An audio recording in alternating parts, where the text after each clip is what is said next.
Well, we waited a long time for this day. We were very patient with the break-in. We do have over 1,000 miles on a motorcycle now. And so I wanted to go over this and give you my gut impressions after 1,000. It's actually 1,060 something. Now that I have that under my belt and I can evaluate it and look at it, I have some really good conclusions that I've drawn, and I think some information will be worth passing on to you. Well, one small detail I will mention. As I've increased the RPM from 6,000 to 7 to 8 during the break-in period and at the end, and now that we're over it, I noticed I do have a resonant vibration in this part. It's not in the camera, it's in this part. And you can see how thin this is here.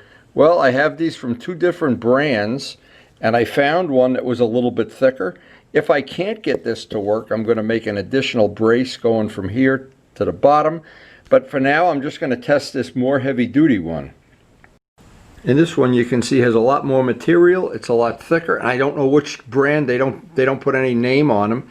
This one is just a lot solider. We did have a little bit of resonant vibration in the upper RPM, but now that we're going to start going to full throttle runs, I want to get the footage as vibration-free as possible. A small detail, but we're going to keep fine-tuning that until we get it as good as we can. So before I head out for another ride, I wanted to mention a couple of gut impressions that I have.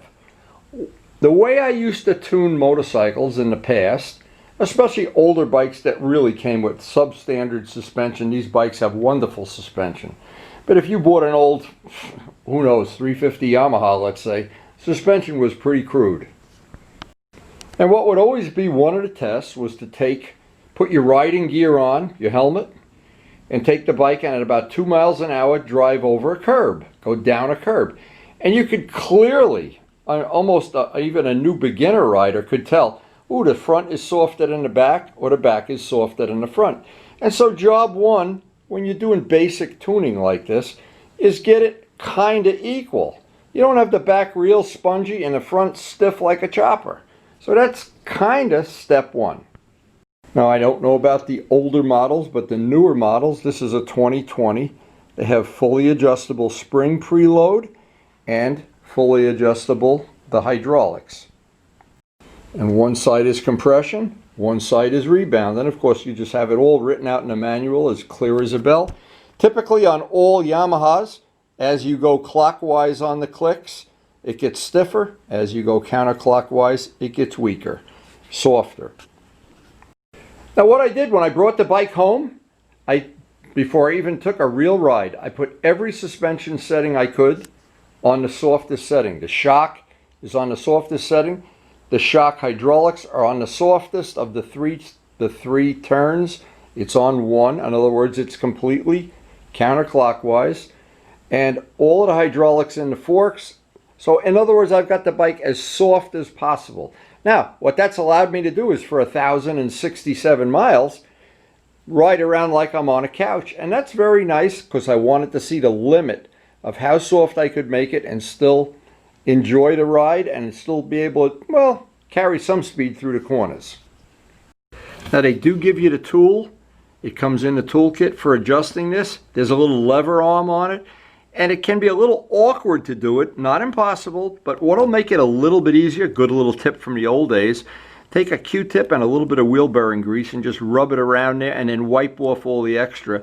That'll just make, if you're trying to do the setting out on the road, make it a little bit easier. I'm not sure you can see the little window in there, but you need a relatively long screwdriver to get in there.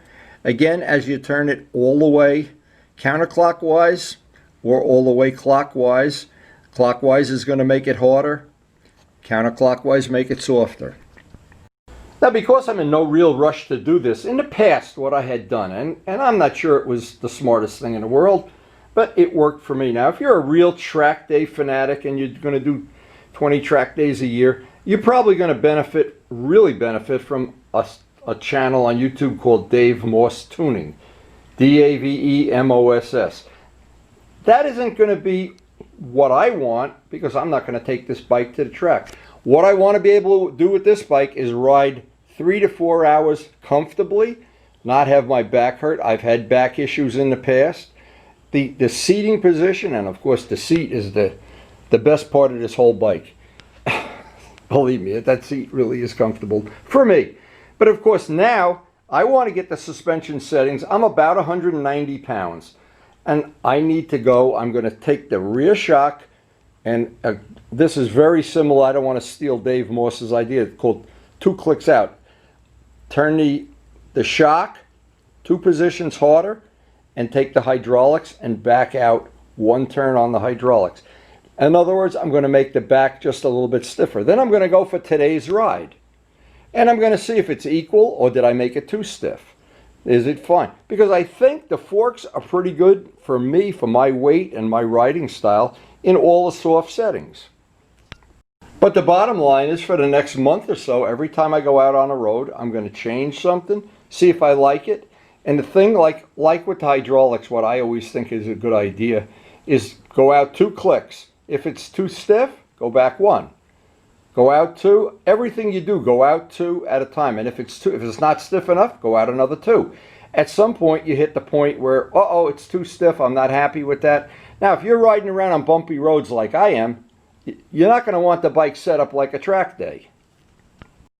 And fortunately, most of the settings on this bike, I wound up when I first got the bike. I experimented for a month before I was happy.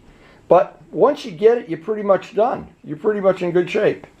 And that's what we want to do with the MT, is I want to get it so it suits me. It's not set up for a track day. Again, Dave Moss tuning is a much better way to do that if you're interested in that kind of thing. But what I'm interested in is finding a setting. Now, once I get the back and the front that I can go down a curb and it goes down kind of in a linear way, then I can make the front 2 clicks, the shock 2, and the hydraulics. I can go up in increments so that I'll be tuning the whole bike. I don't want to start tuning the front, make the front real stiff, the back real soft. Back real stiff, front real soft. And now here's the hardest thing for anybody to realize.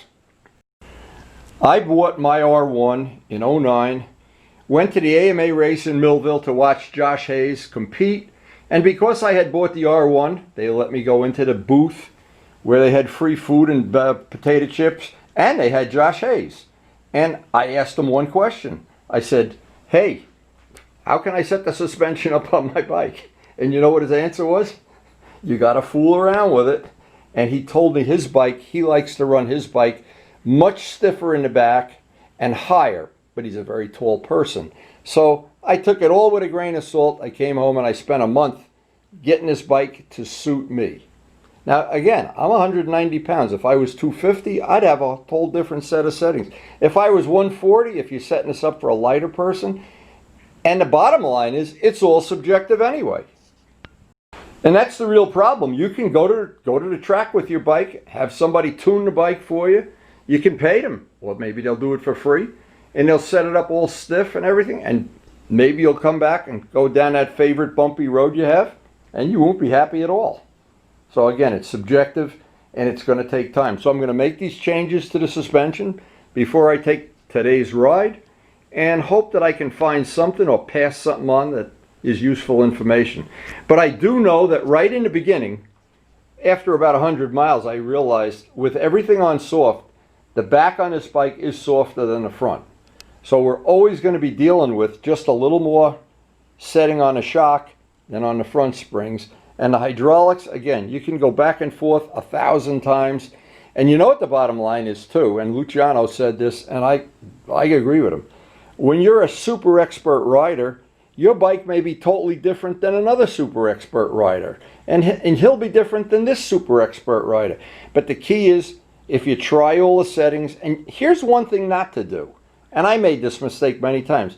I'd go down a perfectly smooth road, like Longmeadow is a perfectly smooth 7-mile road. And I'd say, wow, let me stiffen up the front. Oh yeah, that felt better. Oh, and I'd be doing this on the other one. Oh, stiffen it up, another 2 turns. Oh, yeah. And I'd make it real stiff. And I'd be going down Longmeadow, back and forth, back. Oh man, that feels great. Then I'd go back out on 17 where it's all bumpy. And I mean potholes and everything. And I go, oh my God, my fillings were jumping out of my teeth. So again, I don't really have like a magic setting. I know what a lot of people would like. They'd like somebody to take their bike and go out, drive for maybe 50, 100 miles, do all the settings on it, come back, and then you would like it. Well, the odds are good the person that did it would like it, but whether you like it, it's always a better shot if you do the experiments and you see how you like it. The thing I don't think is productive is getting a bike set up so stiff that it feels like a track bike on the street, because the streets we ride on are just loaded with potholes. Now, just to mention another really good video on YouTube, and we're all interested in sharing information, and I think this is good information. There's a whole Dave Morse video on tire pressure. It is worth watching. And as much as I have my own opinion on tire pressure, I like to run tires relatively soft because the roads I ride on are bumpy. And Dave Morse had his dissertation on tire pressure, and I learned a lot from it, but it's not the kind of thing that, as a street rider, the primary thing is I want to enjoy the ride.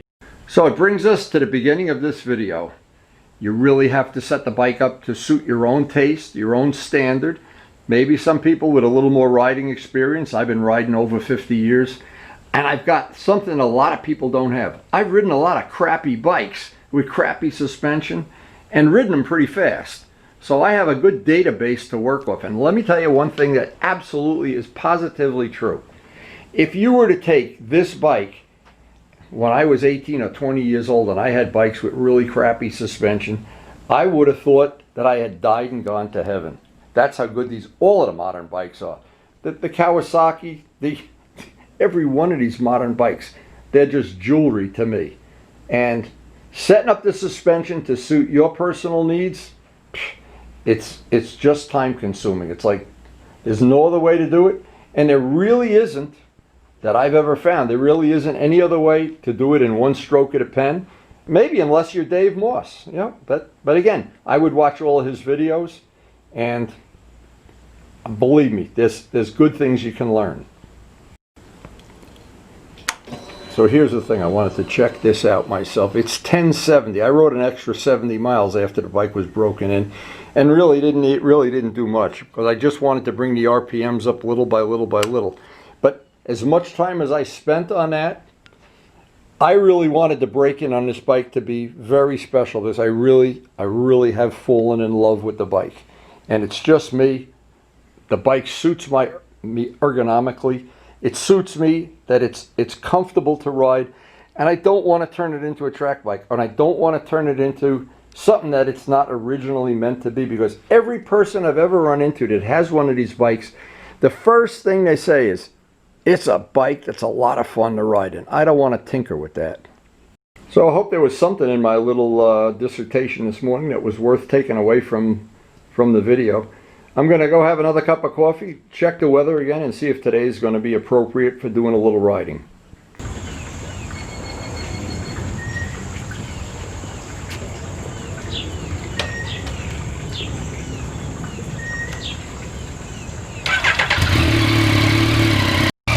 So it looks like we're going to have a beautiful day, although they are predicting thunder showers this afternoon. We're going to get out and see if we can make some progress with our suspension tuning.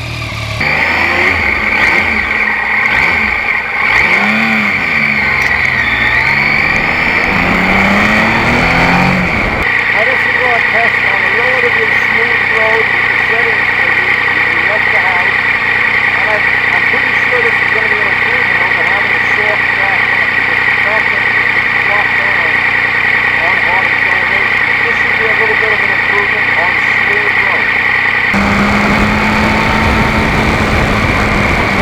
Now here I'm just trying to figure this out ahead of time, how I can maximize this in the future, and I realize I got to shut that microphone on the bike down, or just shut the bike off. This is the easiest way to run it. But here's some nice smooth roads, relatively good place to test some bumps, and I looked for some bumps on the road, but it's basically a smooth road.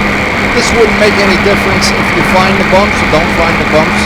We're basically on all the softest setting possible here, but we are trying to hit some bumps along the way.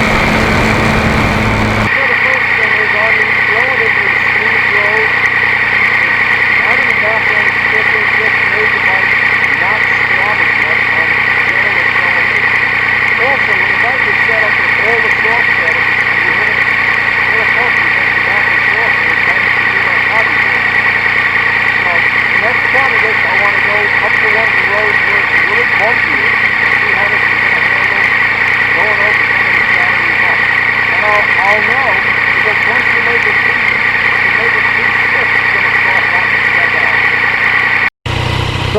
really know how that calculates the fuel mileage, but it says I'm getting 48 miles a gallon when I put gas in the bike. I'm not sure that's true.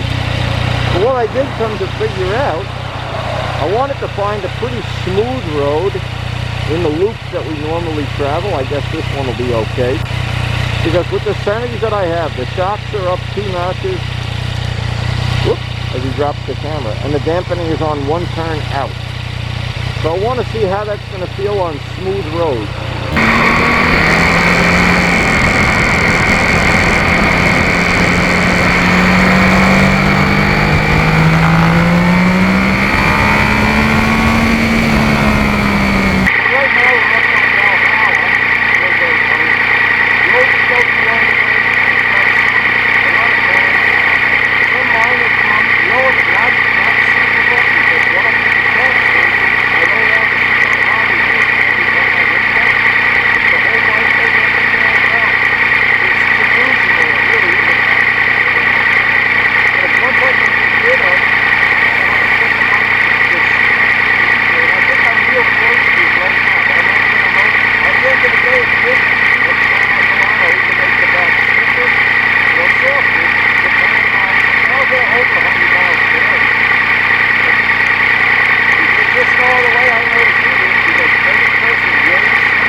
Now again, my apologies for the way I did not realize that the GoPro was going to pick up the sound as much as it did. I really do have to remember to shut the mic off if I'm trying to talk.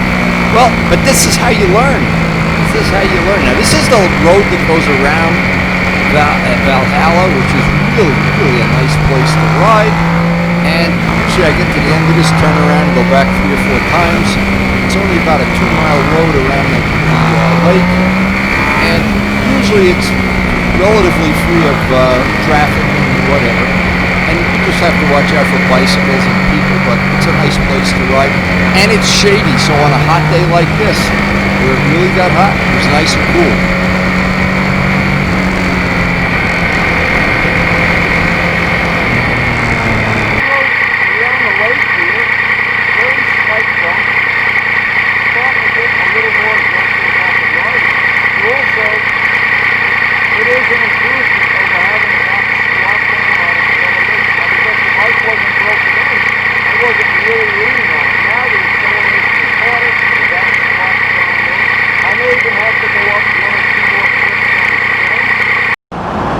Just for reference, as I fill this up with gas, it's telling me I'm getting 48 miles a gallon.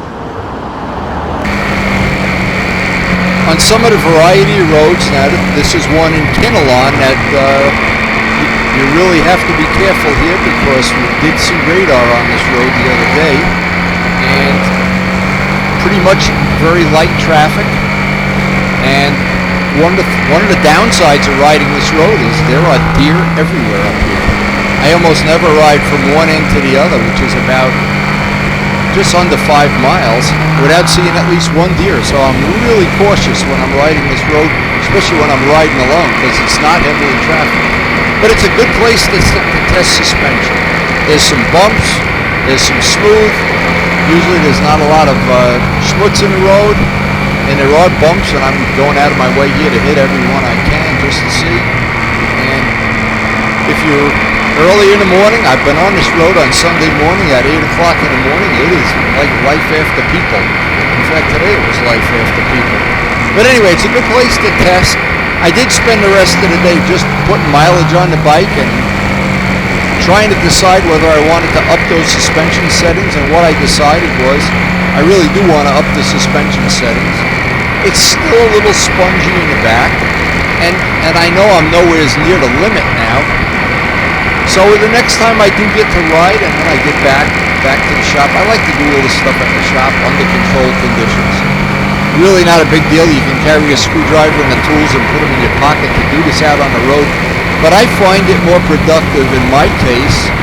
It's just more productive to do a setting change and then go for a 100, 150-mile ride. Evaluate it, look at the video, and it looks like we've got one thing from this video. We've got the problem with the resonance in the camera looks a lot better here. I'm not sure till I get it up over 100 miles an hour. This is probably 60 here. But when I get out over 100 miles an hour, we'll see if that's true, not true. The ride home, we have a lot of smooth roads from here back. It's going to be all pretty smooth sailing. So,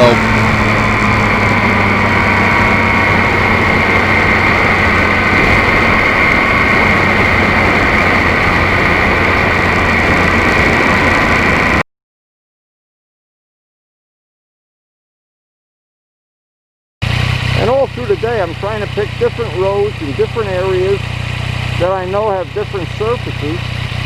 And at the end of the day, I want to make my decision. Do I want to make it stiffer or softer? And I won't know that until the end of the day.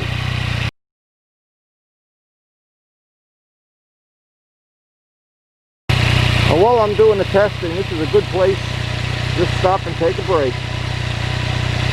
I love looking at the sound. It's a beautiful pond. This is right on Kincaid Road.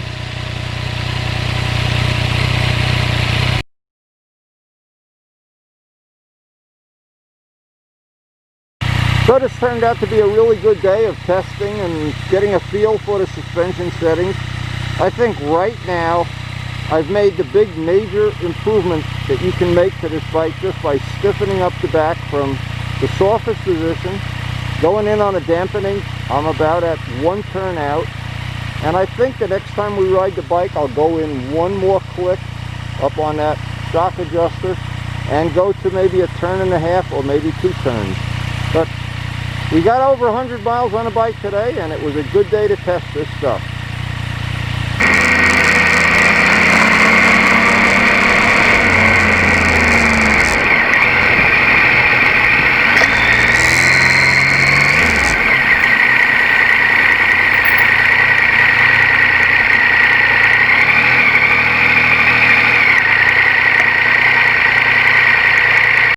Do you know what they're doing on Park Avenue? They got it all shut down. They're cutting down more trees. We'll go take a look at it when we go shopping. I'll be ready in 5 minutes. Just got to put the bike away. So back from our ride, a little over 100 miles. We're starting to build up some good mileage on a bike now. And it's just getting friendlier and friendlier and friendlier. Now before the next ride, what I'll do is I'll take the back shock, again 2 notches, and go to the midpoint. Or to 2. I guess I could go to 2. I'm at 1 now. But anyway, I'll stiffen it up even a little more because there's going to be a point at which it's too stiff. Then I'll back it down halfway. And I know the biggest mistake people make is they think that if they just make the suspension stiffer and stiffer and stiffer, it'll go faster and faster and faster. And the only problem with that is, in the real world, there are bumps. So it's my feeling, if you're just going to ride on the street and not do track days, being a little bit soft is to your advantage, especially if you do enjoy not being beat up while you're on a motorcycle. I'll find out when I look at the footage of this, if this camera out, this is the stiffer of the 2, if it cured that little vibration problem we had. If it didn't, we'll go to the next plan. And everything, it's an ongoing thing and it never ends, trying to improve the footage we share with our friends. So before I end the video, I want to thank the healthcare workers, guys. Can't tell you how much I appreciate all that you've done for us and for my family and maybe for your family too. And the good news is we still have some real hot weather coming in the next week. We're going to do some more testing, I hope, and it just gets better and better. I can't say anything bad about this motorcycle. So hope you enjoyed watching. I enjoy making the videos. Share them with your friends, and again, thanks for watching.